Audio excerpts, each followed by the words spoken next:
No nosso jantar de aniversário, o melhor amigo do meu marido levantou a taça e disse: um brinde a mais um ano com a temporária. A mesa inteira do restaurante ficou em silêncio, incluindo meu marido, que continuou cortando seu bife como se nada tivesse acontecido. Como você acabou de me chamar? Coloquei minha taça de vinho na mesa e encarei o melhor amigo de David, Lucas, que sorria, como se tivesse feito um brinde normal em vez de me insultar na frente de 12 pessoas. A temporária? É assim que te chamamos na noite de pôquer.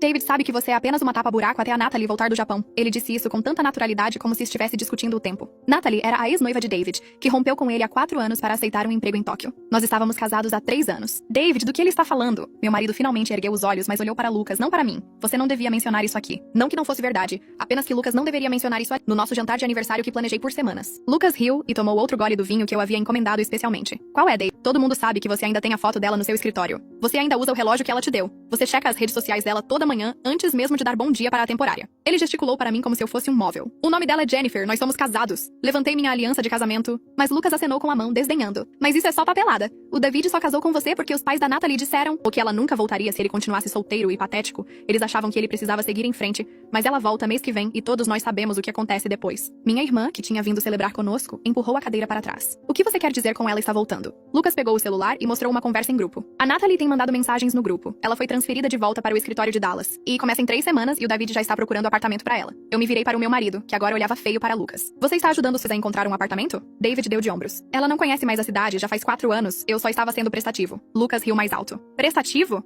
Você deu um sinal no lugar a 2 quarteirões do seu escritório? Aquele com as varandas conjugadas com a unidade ao lado? Adivinha quem, por acaso, assinou um contrato de aluguel para aquela unidade na semana passada? Ele apontou para David. Mas tenho certeza de que é apenas coincidência, certo? Minha sogra, que estava em silêncio até agora, finalmente falou. David nunca deixaria a Jennifer por aquela mulher. Mas ela disse isso para Lucas, não para mim. E a voz dela soava esperançosa, não confiante. Lucas continuou. O David tem guardado dinheiro em uma conta separada, 40 mil. Ele chama de fundo de emergência. Mas todos nós sabemos que é para quando a Natalie voltar, ela sempre disse que queria um pedido de casamento chique na segunda vez, com um anel maior, flash mob e todo aquele lixo. Ele mostrou outra mensagem no celular. Olha, ela até mandou opções de anéis para ele no mês passado. A tela mostrava uma conversa entre David e Natalie, sobre cortes de diamantes e engastes. Meu marido tentou pegar o telefone, mas Lucas o puxou. Não se faça de tímido agora. Foi você quem me pediu para ajudar a planejar o pedido. Embora eu tenha te dito que pedir em casamento enquanto ainda está casado poderia ser estranho. Ele se virou para mim com uma falsa preocupação. Sem ofensa para você, temporária, mas a Natalie é a alma gêmea dele. Você é só a garota que estava lá quando ele estava solitário. Eu me levantei para sair, mas Lucas não tinha terminado. Espere. Você deveria saber a verdade toda. O David nunca cancelou o local do casamento deles.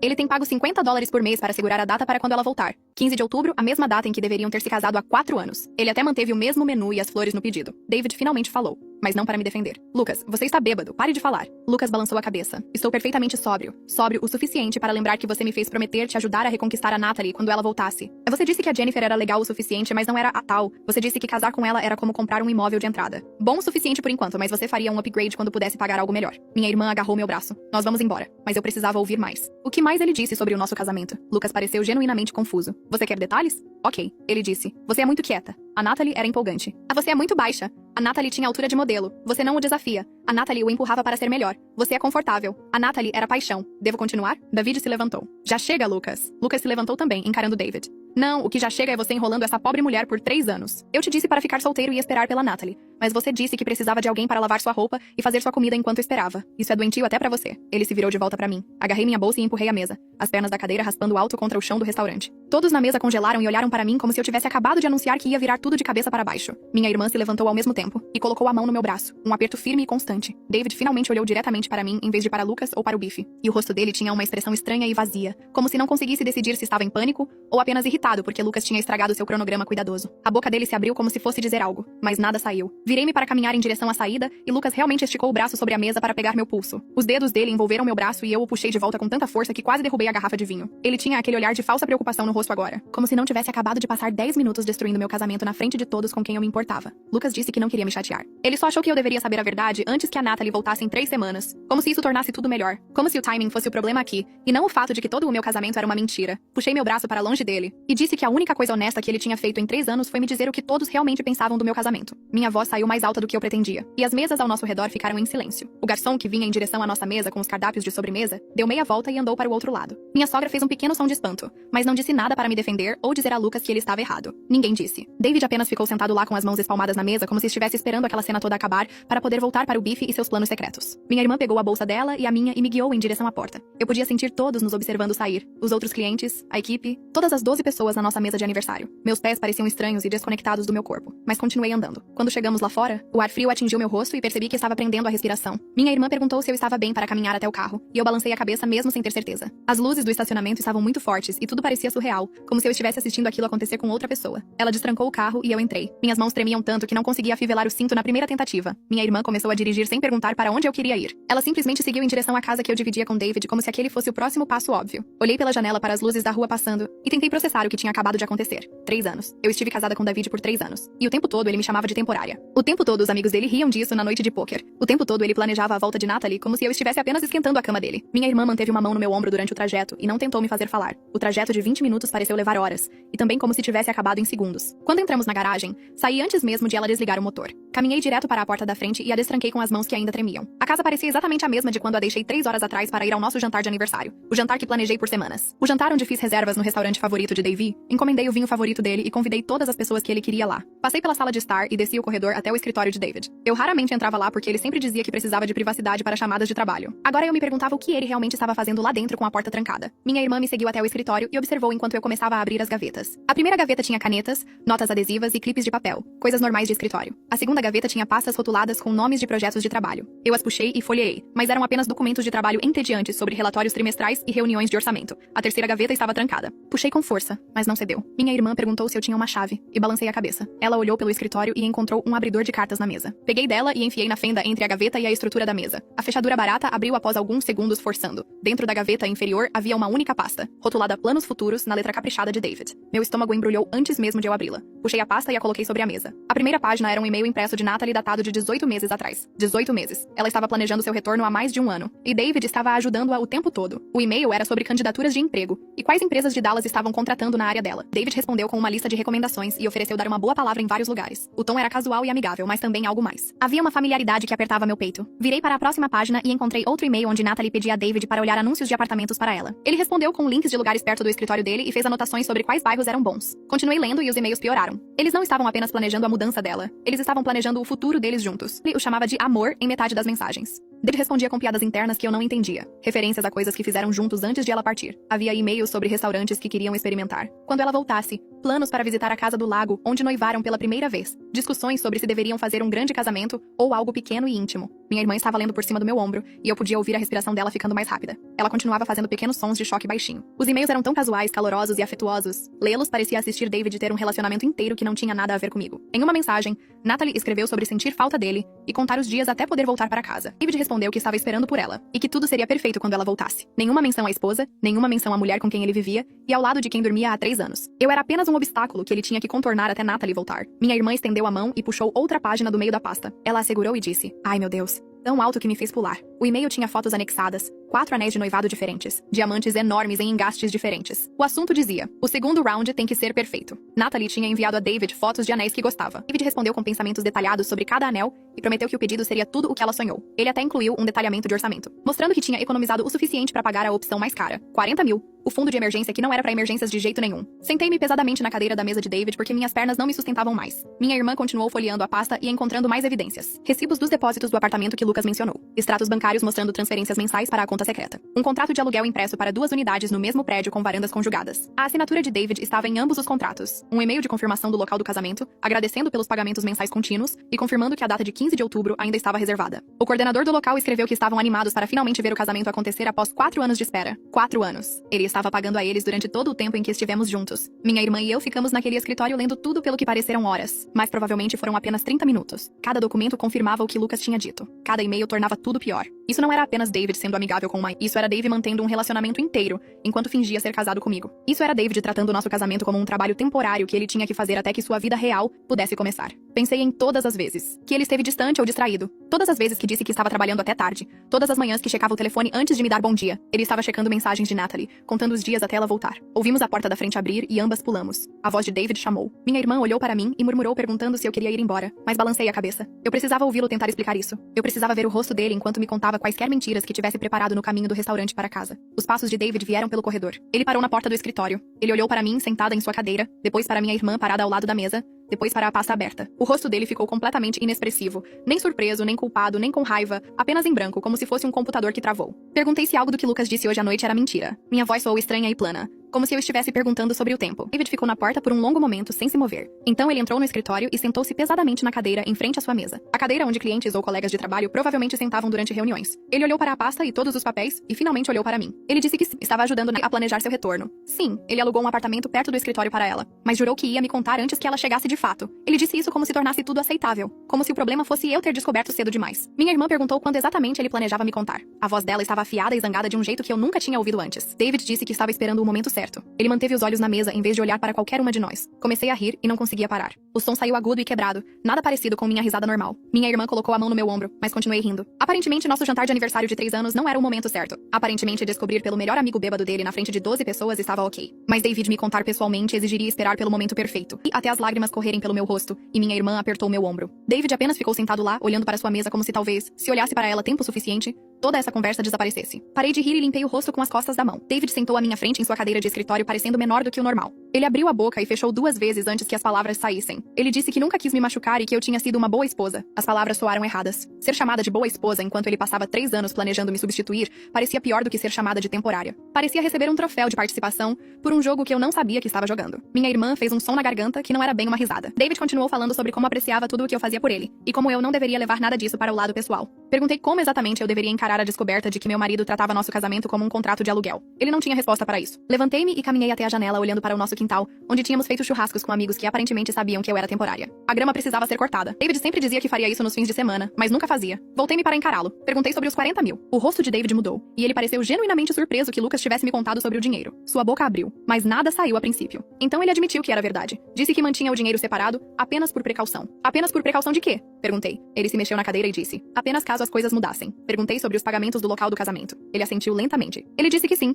Continuou pagando. Ele olhou para a mesa em vez de para mim. Perguntei por quê e ele disse que não sabia como cancelar. Essa foi a desculpa dele. Ele não sabia como cancelar um local de casamento para um casamento que nunca aconteceu porque sua noiva o deixou há 4 anos. Minha irmã se levantou de onde estava sentada e disse a David que ele precisava sair. Ele olhou para ela como se ela tivesse falado uma língua diferente. Ela repetiu mais devagar. Ela disse que ele precisava sair da sua própria casa essa noite, porque se ele ficasse, ela diria coisas que não poderiam ser retiradas. David realmente discutiu. Disse que era a casa dele também. Disse que pagava a hipoteca. Disse que tinha todo o direito de estar ali. Minha irmã olhou para mim e eu devo ter parecido que estava prestes a quebrar, porque David parou de falar. Ele encarou meu rosto por um longo momento. Então ele se levantou e saiu do escritório sem dizer mais nada. Ouviu-se movendo no andar de cima, gavetas abrindo e fechando, a porta do armário deslizando no trilho. Minha irmã colocou a mão no meu ombro e perguntou se eu estava bem. Eu disse que não sabia. Ficamos lá ouvindo David fazer as malas. Ele voltou para o andar de baixo à meia-noite carregando uma mala de viagem. Ele parou na porta do escritório e olhou para mim. Disse que poderíamos conversar sobre isso racionalmente amanhã, quando todos estivessem mais calmos. Ele disse isso como se eu fosse a irracional. Como se eu estivesse exagerando ao descobrir que meu marido estava contando os dias até poder me substituir. Eu não disse nada. Apenas olhei para ele parado ali com sua mala. Ele esperou que eu respondesse e quando não respondi,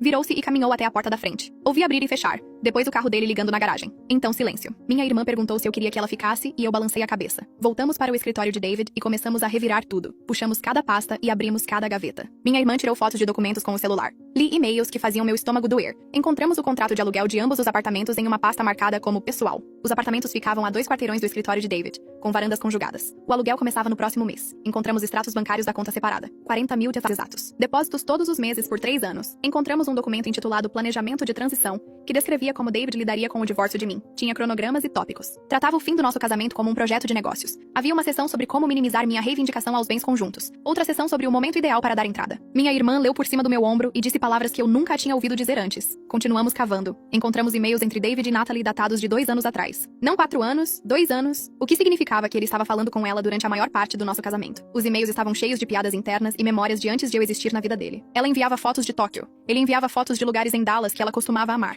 Eles falavam sobre restaurantes que iriam quando ela voltasse, shows que veriam, viagens que fariam. Como se eu nem fosse um fator. Como se eu já tivesse ido embora. Encontramos o contrato com o local do casamento. David estava pagando $50 por mês para segurar o dia 15 de outubro. O mesmo menu que planejaram 4 anos atrás. As mesmas flores. Tudo igual. Ele manteve o casamento inteiro congelado no tempo, esperando que ela voltasse. Minha irmã e eu trabalhamos até as 3 da manhã. Fizemos cópias de tudo. Organizaram em pastas. Elas rotulou com sua caligrafia caprichada. Evidências, financeiro, comunicações, cronograma. Quando terminamos, o sol estava começando a nascer. Eu me sentia oca, como se alguém tivesse escavado meu interior e deixado apenas a casca. Minha irmã fez café e sentamos na mesa da cozinha, sem falar. A casa parecia diferente agora. Não parecia mais minha. Talvez nunca tivesse sido. Na manhã seguinte, liguei para minha chefe. Minha voz continuava falhando enquanto eu explicava que precisava de uma semana pessoal. Disse que houve uma emergência familiar. Ela perguntou se estava tudo bem, e eu disse que ficaria. Aquilo pareceu uma mentira, mas disse mesmo assim. Ela me disse para levar o tempo que precisasse. E não me preocupar com o trabalho. Uma hora depois, meu telefone tocou. Era Saki do trabalho. Ela disse que minha chefe mencionou que eu parecia chateada. Tentei explicar e acabei chorando tanto que não conseguia falar. Saki esperou na linha até que eu pudesse respirar novamente. Então contei tudo a ela. O jantar de aniversário, Lucas, a temporária, os apartamentos, o dinheiro, o local do casamento, os e-mails, tudo. Ela ouviu sem interromper. Quando terminei, ela disse que eu poderia ficar na casa dela pelo tempo que precisasse. Disse que ela e Dominic tinham um quarto de hóspedes e que eu deveria fazer uma mala e ir pra lá hoje. Comecei a fazer as malas logo depois de desligarmos. Minha irmã me ajudou a separar o armário, descobrindo o que era meu versus o que David tinha comprado para mim. Ela fez listas. Tirou fotos de tudo na casa. Ela tratou tudo como uma operação militar, o que me ajudou a focar nas tarefas em vez dos sentimentos. Tirei roupas dos cabides e as dobrei em caixas. Embalei sapatos, joias e livros. Tirei fotos da parede que meus pais tinham me dado. Deixei as fotos do casamento. David ligou 6 vezes naquela manhã. Observei meu telefone acender com o nome dele e não atendi. Ele finalmente enviou uma mensagem de texto. Dizia que precisávamos discutir isso como adultos. Dizia que achava que eu estava exagerando. Tirei um print e enviei para minha irmã. Ela respondeu com emojis de cara brava. Então ela mandou uma mensagem de volta perguntando se David realmente achava que descobrir sobre seu plano secreto de divórcio era um exagero. Eu não tinha resposta. Ao meio-dia, Saki e Dominic apareceram com o SUV deles. Dominic olhou para o meu rosto e me deu um abraço sem dizer nada. Então começou a carregar as caixas. Ele e minha irmã trabalharam juntos carregando coisas escada abaixo. Saki ficou comigo no quarto me ajudando a empacotar o resto das minhas coisas. Ela perguntou se eu tinha certeza de que queria ir embora. E eu disse que nunca tive tanta certeza de nada. Ter pessoas que apenas ajudavam sem precisar de explicações me fez chorar de novo. Saki me entregou lenços e continuou dobrando roupas. Dominic fez 3 viagens até o carro. Minha irmã rotulou cada caixa. Trabalhamos juntos como uma equipe. E por volta das 13 horas, tudo o que eu possuía estava carregado no SUV deles. Estamos quase terminando de carregar a última caixa quando o carro de David entra na garagem. O motor desliga e eu congelo com a mão na porta do SUV. Minha irmã para no meio do passo carregando uma sacola com meus sapatos. Dominic continua andando em direção ao carro como se nada estivesse errado, mas posso ver seus ombros tensos. E encara o veículo carregado e todas as minhas coisas empacotadas lá dentro. O rosto dele passa por cerca de 5 expressões diferentes antes de se fixar em choque. Ele caminha em minha direção com as chaves ainda na mão. Aonde você vai? Fecho a porta do SUV e me viro para encará-lo. Para algum lugar onde eu não seja considerada temporária. A boca dele se abre, mas nada sai por um segundo. Ele olha para as caixas e sacolas e depois volta para mim. Você não pode simplesmente ir embora. Precisamos conversar sobre isso. Dominic volta para buscar a última caixa que estava na varanda. É a que tem meus livros e álbuns de fotos. David se move para impedi-lo de pegar. Precisamos conversar sobre isso antes que ela tome qualquer decisão precipitada. Dominic coloca a caixa que estava carregando da casa no chão e olha para David. A voz dele permanece completamente calma, mas há algo por baixo dela, que faz os pelos do meu braço se arrepiarem. Saia da frente. David não se move a princípio. Ele é mais alto que Dominic, mas Dominic tem aquele olhar no rosto que diz que cansou de ser educado. Eu disse, saia da frente. David se move. Ele realmente dá um passo para trás e deixa Dominic pegar a caixa. Observo meu marido recuar diante de outro homem em nossa própria garagem e não sinto absolutamente nada. Dominic carrega a caixa final e fecha o porta-malas do SUV. Minha irmã entra no banco do motorista e liga o motor. Estou prestes a entrar quando percebo que preciso perguntar algo a ele. Viro-me para David, que está parado lá parecendo perdido. Você algum dia me amou de verdade ou eu fui apenas conveniente? Ele abre a boca imediatamente como se fosse dizer, claro que te amei. Mas então ele para. Ele olha para mim e posso vê-lo tentando descobrir qual resposta tornará isso melhor. Os segundos se estendem. 5 segundos, 10 segundos, 15. Minha irmã se inclina para fora da janela. Jennifer, precisamos ir. David finalmente fala. Mas já estou subindo no SUV. Minha irmã sai da garagem antes que eu possa ouvir qualquer desculpa que ele esteja prestes a dar. Não olho para trás para a casa. Não olho para David parado na garagem. Apenas observo a rua à nossa frente e tento lembrar como respirar. O loft de Saki no centro ocupa todo o último andar de um antigo armazém convertido. O quarto de hóspedes é maior do que o quarto que eu dividia com David. Tem janelas enormes que dão para a cidade, paredes de tijolos expostos e pisos de madeira que brilham na luz da tarde. Saki e Dominic trazem minhas caixas enquanto eu fico parada no meio do quarto tentando processar que é aqui que eu moro agora. Eles arrumam minhas coisas sem me perguntar onde as coisas devem ficar. Saki pendura minhas roupas no armário. Dominic coloca meus livros nas prateleiras embutidas. Minha irmã faz a cama com lençóis que Saki tirou de um armário de roupas de cama que é maior que meu antigo banheiro. Quando tudo está desempacotado, eles me deixam sozinha. A porta se fecha e estou parada neste quarto. Lindo que não parece meu. Deito na cama e encaro o teto. A tinta tem um padrão de textura que parece ondas. Sigo as linhas com os olhos e tento descobrir quem sou eu. Eu era a Jennifer que trabalhava com marketing e gostava de café com creme demais. Então me tornei a Jennifer que era casada com David. Agora sou a Jennifer que foi trocada por uma ex-noiva. Exceto que David não me deixou de fato ainda, porque a ex-noiva não chegou ainda. Sou a Jennifer que descobriu em seu jantar de aniversário que o marido a chama de temporária. Fecho os olhos. Mas ainda consigo ver o rosto de Lucas quando ele disse isso. Aquele sorriso casual, como se estivesse comentando sobre o tempo. Consigo ver David cortando seu bife e não olhando para mim. Consigo ver a aliança no meu dedo que de repente parecia não pesar nada. Naquela noite, Saki bate na porta e traz um prato de comida. Macarrão com vegetais e frango. O cheiro é bom, mas meu estômago parece ter sido substituído por concreto. Ela senta na beira da cama, enquanto eu cutuco um pedaço de frango. Meu primeiro casamento acabou mal também. Olho para ela. Eu não sabia que Saki tinha sido casada antes de Dominic. Ela sempre pareceu tão equilibrada e feliz. Ele me traiu com minha irmã. Descobri quando cheguei em casa mais cedo de uma viagem de trabalho. Coloco meu garfo na mesa. Isso é horrível. Ela dá de ombros. Foi há 10 anos. Parece uma vida diferente agora. Ela me observa empurrar o macarrão no prato. A pessoa que você é agora, completamente quebrada, não é a pessoa que você será em 6 meses. Eu te prometo isso. Quero acreditar nela, mas não consigo imaginar me sentir normal novamente. Não consigo imaginar acordar e não lembrar imediatamente que meu marido planejava me deixar desde antes mesmo de nos casarmos. Como você superou isso? Saki pensa por um minuto. Deixei-me desmoronar por um tempo. Então comecei a me recompor pedaço por pedaço. Alguns dias eu só conseguia gerenciar um pedaço. Alguns dias eu não conseguia gerenciar pedaço nenhum. Mas eventualmente, eu tinha pedaços suficientes juntos de novo para poder funcionar. Ela se levanta e pega meu prato, embora eu mal tenha comido nada. Você não precisa estar bem agora. Você só precisa sobreviver hoje. Amanhã você pode sobreviver ao amanhã. Na manhã seguinte, ligo para Miles Carver. Minha irmã o encontrou através de alguém com quem ela fez faculdade de direito. A assistente dele atende e explico que preciso de um advogado de divórcio. Ela pergunta se posso ir hoje e quase riu porque sim, definitivamente posso ir hoje, já que tirei a semana inteira de folga. Mas ela diz que o horário mais próximo é em 3 dias. Quarta-feira, às 14 horas. Anoto, embora saiba que vou lembrar. 3 dias parece uma eternidade, mas também não é tempo quase suficiente para me preparar para terminar oficialmente meu casamento. Passo esses 3 dias verificando minhas contas bancárias no meu laptop. David e eu temos uma conta corrente conjunta e uma poupança conjunta. Olho os saldos e percebo o quanto tenho dependido do salário dele. Colocamos ambos os nossos contra-cheques na conta conjunta, mas o dele é quase o dobro do meu. A conta poupança tem 42 mil. Contribuí talvez com 12 mil disso ao longo de 3 anos. O resto é dinheiro do David. Dinheiro que ele ganhou enquanto planejava me deixar. Abro minhas próprias contas e vejo meu fundo de aposentadoria e a pequena conta poupança que eu tinha antes de nos casarmos. Tenho talvez 8 mil dólares, que são completamente meus. Não é nada, mas não é o suficiente para recomeçar. Sinto-me enjoada ao olhar para os números. Nunca pensei no que significava ganhar menos dinheiro que o David. Nunca pensei no que aconteceria se nos separássemos e eu tivesse que me sustentar apenas com o meu salário. Fui estúpida. Confiei nele completamente e isso foi estúpido. Minha irmã vem na terça-feira de manhã. Dirigimos até um banco no centro da cidade que não é o que David e eu usamos. A mulher que nos ajuda a abrir minha nova conta tem talvez uns 60 anos, com óculos de leitura em uma corrente. Ela não pergunta por que estou abrindo uma conta individual quando já tenho contas conjuntas. Ela apenas processa a papelada e configura minha nova conta corrente e poupança. Minha irmã me ajuda a calcular quanto de nossas economias conjuntas é realmente meu. Descobrimos minhas contribuições versus as contribuições de David. Dá cerca de 14 mil dólares quando se leva em conta 3 anos de depósitos. Transfiro 14 mil da nossa poupança conjunta para minha nova conta poupança. A transação leva menos de 5 minutos. 14 mil passam de uma conta para outra com alguns cliques no computador da bancária. David me liga 2 horas depois. Vejo o nome dele iluminar a tela do meu telefone. Toca 4 vezes antes de ir para a caixa postal. Ele liga de volta imediatamente. Dessa vez, eu atendo. Você roubou de mim. Eu não digo nada. Você tirou dinheiro da nossa conta poupança. Isso é roubo, Jennifer. Olho para minha irmã que está sentada à minha frente na mesa da cozinha de Saki. Ela acena com a cabeça. Peguei minha parte da poupança.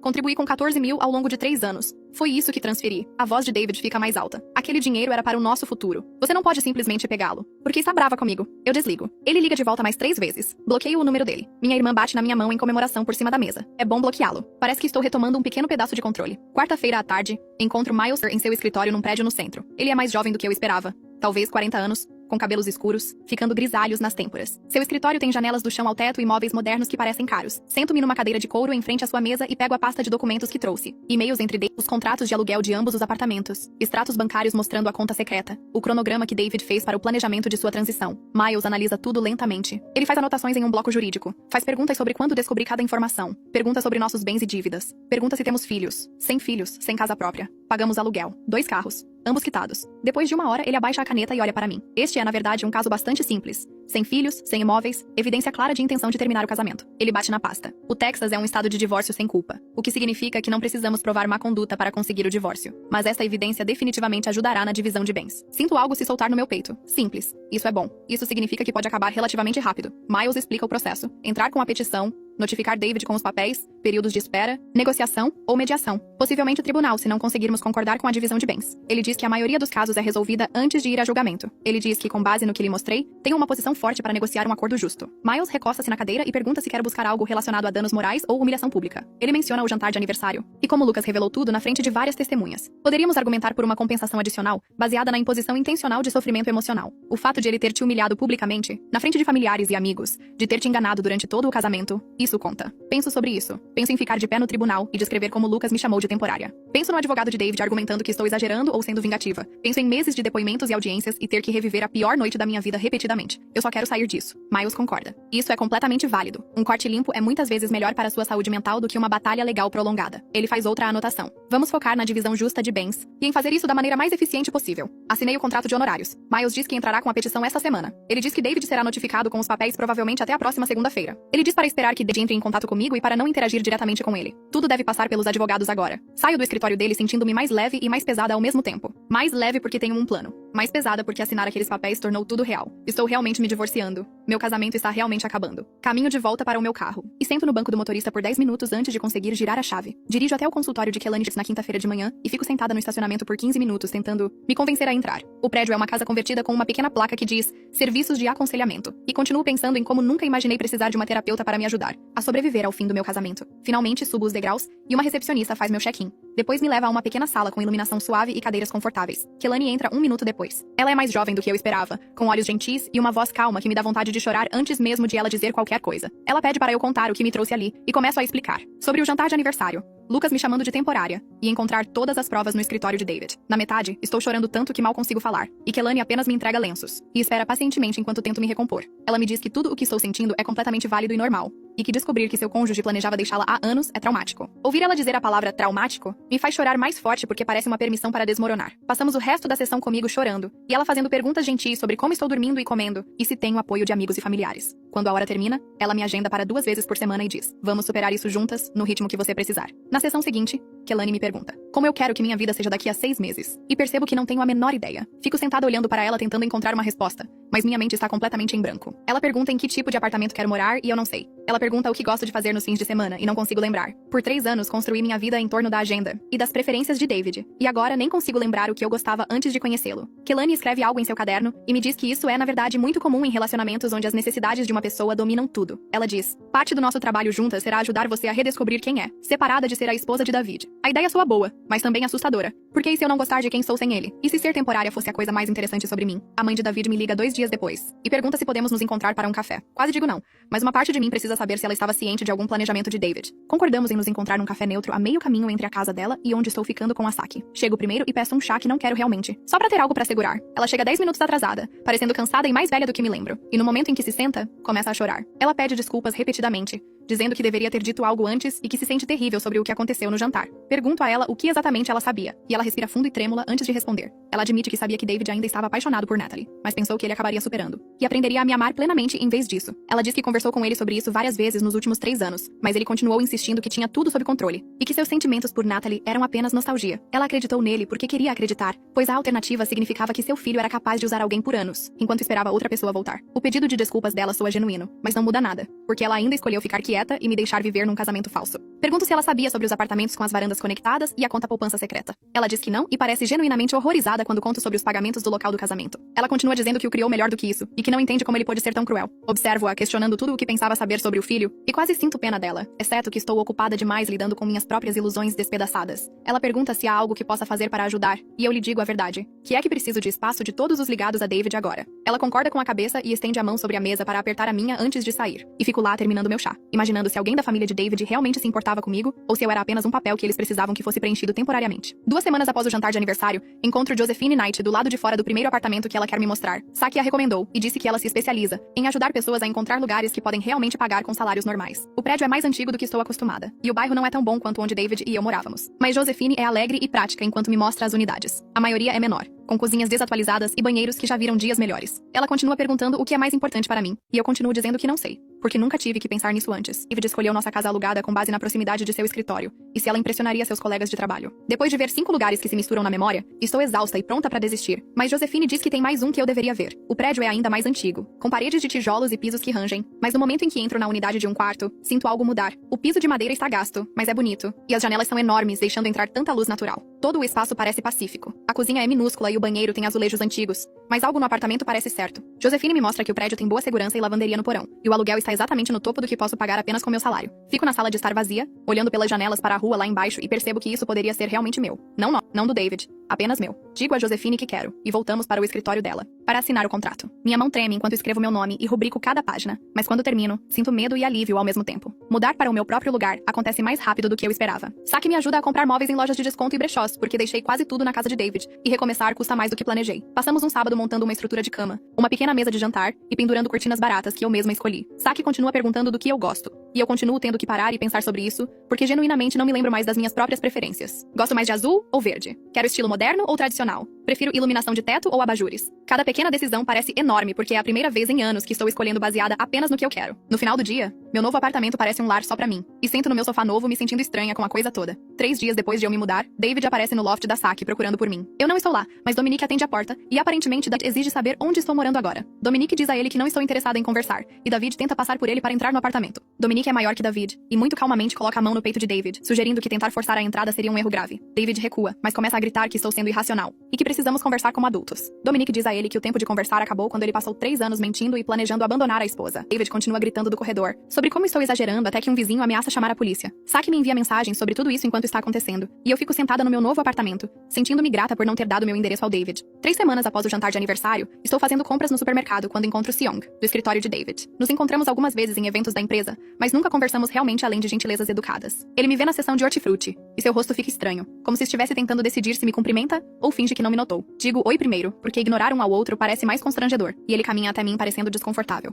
Conversamos sobre nada por 1 minuto antes de ele mencionar que é bom que Natalie finalmente tenha voltado para Dallas e se instalado em seu novo lugar. As palavras saem casuais, como se ele estivesse discutindo o clima, e então ele vê meu rosto e percebe que eu não sabia que ela já estava aqui. Ele parece horrorizado e começa a pedir desculpas, dizendo que pensou que eu sabia e que não queria ser aquele a me contar. Digo a ele que está tudo bem, embora não esteja nada bem, e ele se apressa em ir embora, deixando o carrinho no meio do corredor. Fico lá segurando um saco de maçãs, pensando em como Natalie está aqui agora, morando no apartamento que David preparou para ela, a 2 quarteirões do escritório dele, com a varanda conectada ao lugar dele, e meu peito fica apertado, e não consigo respirar direito. Largo minhas sacolas de compras e procuro meu telefone com as mãos trêmulas. O estacionamento gira ao meu redor e não consigo colocar ar suficiente nos pulmões. Tudo parece apertado demais e brilhante demais, e deslizo contra a porta do meu carro até ficar sentada no asfalto quente. Meu telefone toca 3 vezes antes de Saki atender, e mal consigo pronunciar as palavras para contar o que aconteceu. Ela fica na linha comigo por 20 minutos, me guiando por exercícios de respiração e me lembrando de que estar em Dallas não muda nada sobre meu valor ou minha decisão de partir. As escolhas de David não têm nada a ver com quem eu sou como pessoa. Sei que ela está certa, mas saber algo e sentir são coisas completamente diferentes. Quando consigo ficar de pé novamente, minhas pernas estão bambas. Deixo as compras no carrinho e dirijo direto para o meu apartamento. Na manhã seguinte, apareço para minha consulta regular com Kelani, e passo os primeiros 10 minutos apenas chorando no consultório dela. Ela me entrega lenços e espera até que eu possa falar antes de perguntar o que desencadeou o ataque de pânico. Conto a ela sobre encontrar o colega de trabalho de David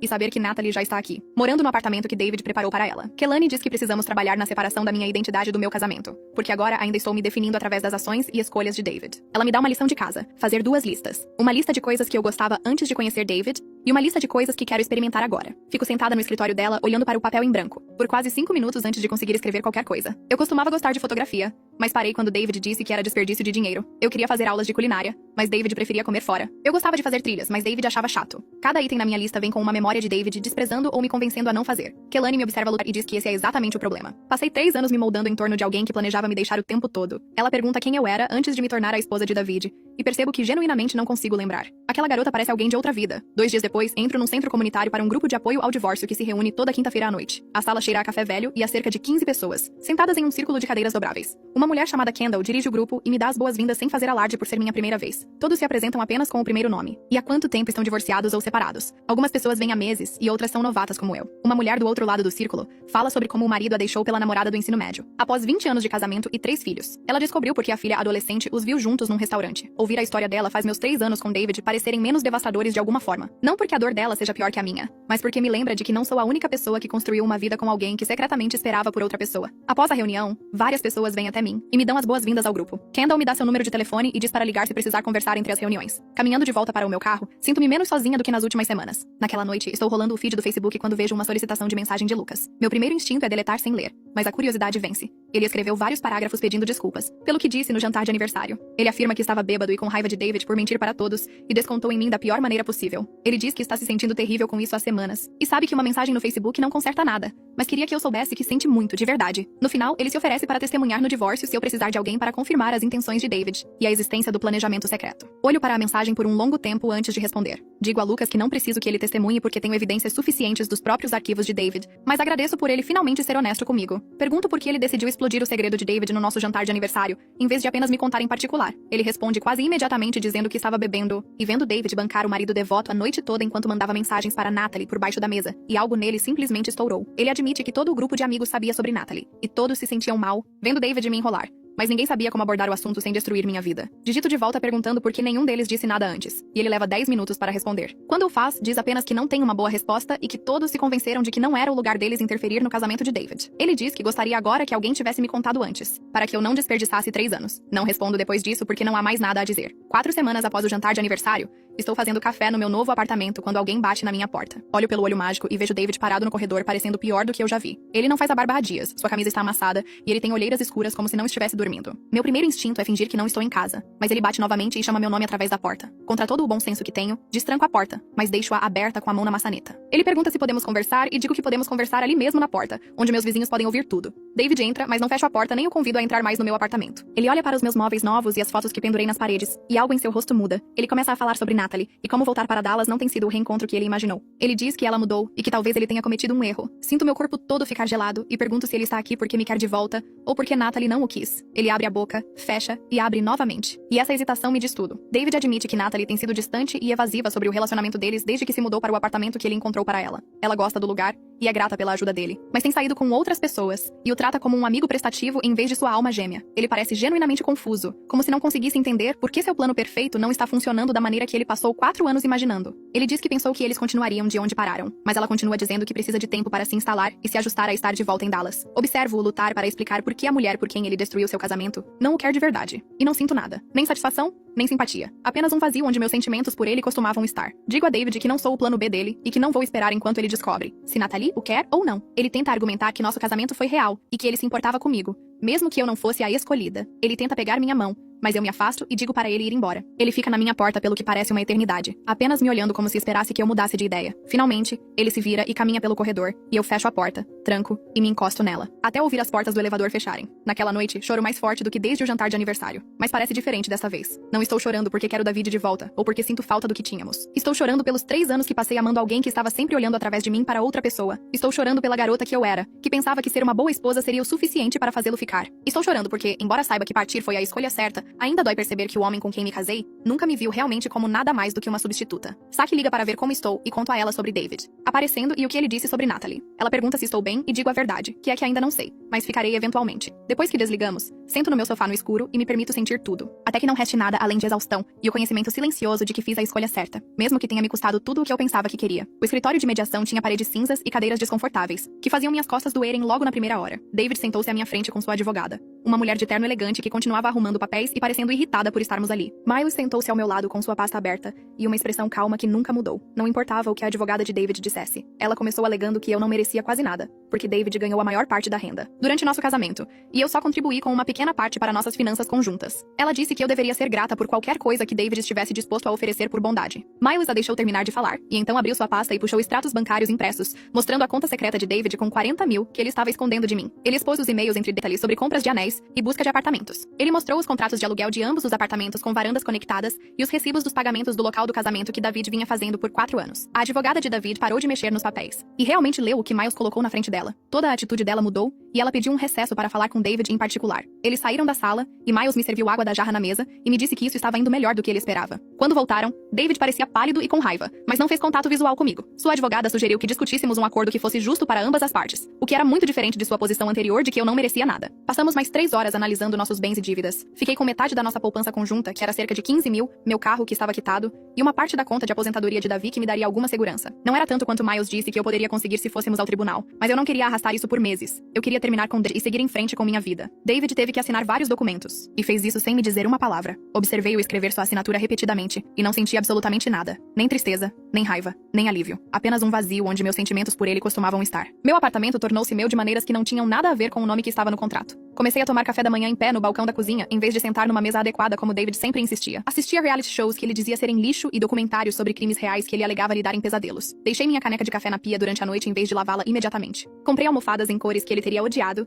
e pendurei cortinas que não combinavam com nada. Pequenas escolhas que eram inteiramente minhas pareciam maiores do que deveriam. Eu podia comer cereal no jantar ou ficar acordada até as 2 da manhã lendo, ou deixar meus sapatos na porta da frente em vez de no armário. Ninguém se importava com meus hábitos ou me dizia que eu estava fazendo as coisas erradas. A liberdade era estranha e maravilhosa e às vezes solitária, mas era minha. Kelani me perguntou durante nossa sessão seguinte se eu achava que poderia confiar em alguém o suficiente para estar em um relacionamento novamente. Disse a ela honestamente que não conseguia imaginar deixar ninguém chegar tão perto agora. A ideia de compartilhar meu espaço e minha vida com alguém que pudesse estar secretamente planejando me deixar fazia meu peito apertar. Ela concordou com a cabeça e disse que isso era completamente normal e que eu não deveria me apressar. Ela explicou que a cura não acontece em linha reta. Alguns dias eu me sentiria forte e capaz, e outros dias me sentiria quebrada e perdida. E ambas as reações eram aceitáveis. Ela disse que eu precisava me dar permissão para sentir o que quer que surgisse sem me julgar por não superar rápido o suficiente. Apreciei que ela não tentou me dar um prazo, ou me dizer que eu me sentiria melhor logo. Ela apenas reconheceu que isso era difícil, e que levaria o tempo que fosse necessário. 6 semanas após o jantar de aniversário, voltei a trabalhar em tempo integral. Meus colegas de trabalho me receberam de volta sem fazer alarde sobre minha ausência. Saki me trazia café todas as manhãs na minha caneca favorita, e verificava como eu estava com mensagens rápidas ao longo do dia sem ser óbvia. As pessoas perguntavam como eu estava,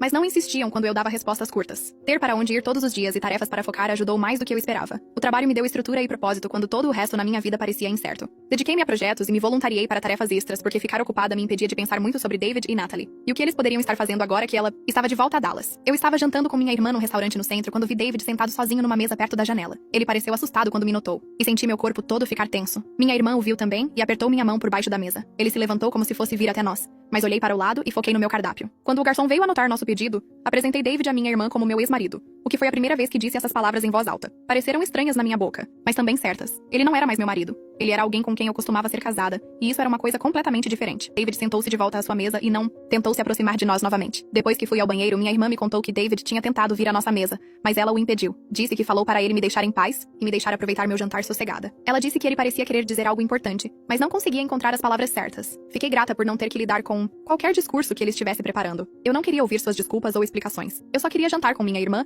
e não pensar nele de jeito nenhum. 7 semanas depois, que tudo desmoronou, a mãe de David ligou e perguntou se poderíamos jantar uma última vez. Quase disse não, mas algo na voz dela me fez concordar. Encontramos-nos num restaurante tranquilo, do outro lado da cidade onde não encontraríamos ninguém conhecido. Ela parecia mais velha do que eu me lembrava e cansada de um jeito que não tinha nada a ver com falta de sono. Ela me contou que David e Natalie não estavam juntos. Natalie estava, na verdade, namorando alguém que conheceu em seu novo escritório e deixou claro para David que não estava interessada em reacender o relacionamento deles. Aparentemente não aceitou bem a notícia e vinha ligando para a mãe constantemente em busca de simpatia que ela não estava disposta a dar. A mãe de David disse que falou para ele que destruiu um bom casamento perseguindo uma fantasia e agora tinha que viver com as consequências. Ela disse que deveria ter falado antes e dito a ele, para valorizar o que tinha em vez de ansiar pelo que perdeu. Ela pediu desculpas novamente por não me defender no jantar de aniversário e por não chamar a atenção de David sobre seu comportamento nos últimos 3 anos. Ela disse que esperava que eu encontrasse alguém que me valorizasse e me tratasse como mereço ser tratada. Abraçamo-nos na despedida no estacionamento e senti um encerramento. Com pelo menos um membro da família de David. Ela não era responsável pelas escolhas de David, mas seu reconhecimento de que ele estava errado significava algo. Os papéis do divórcio chegaram, pelo correio 8 semanas após o jantar de aniversário que destruiu meu casamento. Fiquei sentada no meu sofá segurando o envelope por um longo tempo antes de abri-lo. Os documentos oficiais diziam que eu não era mais casada com David. Eu não era mais a Jennifer que era casada com o David. Eu era apenas Jennifer e precisava descobrir quem era ela.